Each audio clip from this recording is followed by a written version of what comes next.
he was the champion, afloat the spokesman, on every suitable occasion always foremost. Close reefing topsails in a gale, there he was, astride the weather yard arm end, foot in the Flemish horse as stirrup, both hands tugging at the earring as at a bridle, in very much the attitude of young Alexander curbing the fiery Bucephalus. A superb figure, tossed up as by the horns of Taurus against the thunderous sky, cheerily hallooing to the strenuous file along the spar. The moral nature was seldom out of keeping with the physical make. Indeed, except as toned by the former, the comeliness and power, always attractive in masculine conjunction, hardly could have drawn the sort of honest homage the handsome sailor in some examples received from his less gifted associates. Such a cynosure, at least in aspect, and something such too in nature, though with important variations made apparent as the story proceeds, was welkin-eyed Billy Budd, or Baby Budd, as more familiarly, under circumstances hereafter to be given, he at last came to be called, aged 21, a foretopman of the British fleet toward the close of the last decade of the 18th century.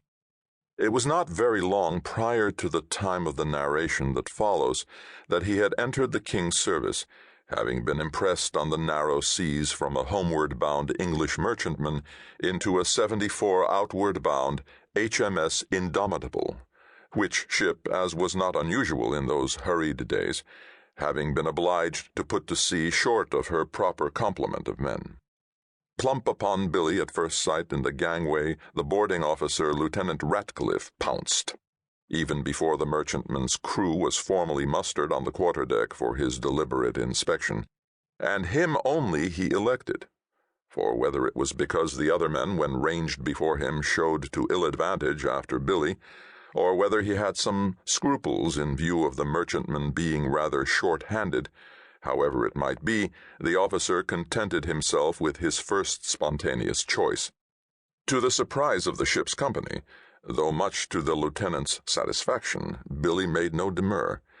But indeed, any demur would have been as idle as the protest of a goldfinch popped into a cage. Noting this uncomplaining acquiescence, all but cheerful, one might say, the shipmates turned a surprised glance of silent reproach at the sailor.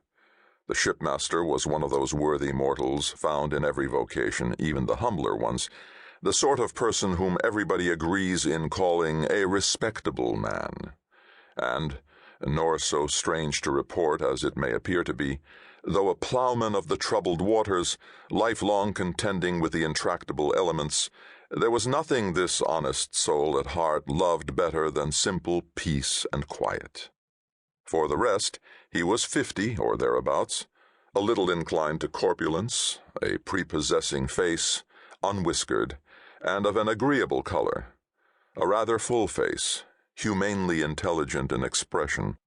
On a fair day with a fair wind and all going well, a certain musical chime in his voice seemed to be the veritable unobstructed outcome of the innermost man. He had much prudence, much conscientiousness, and there were occasions when these virtues were the cause of overmuch disquietude in him. On a passage, so long as his craft was in any proximity to land, no sleep for Captain Graveling. He took to heart those serious responsibilities not so heavily borne by some shipmasters.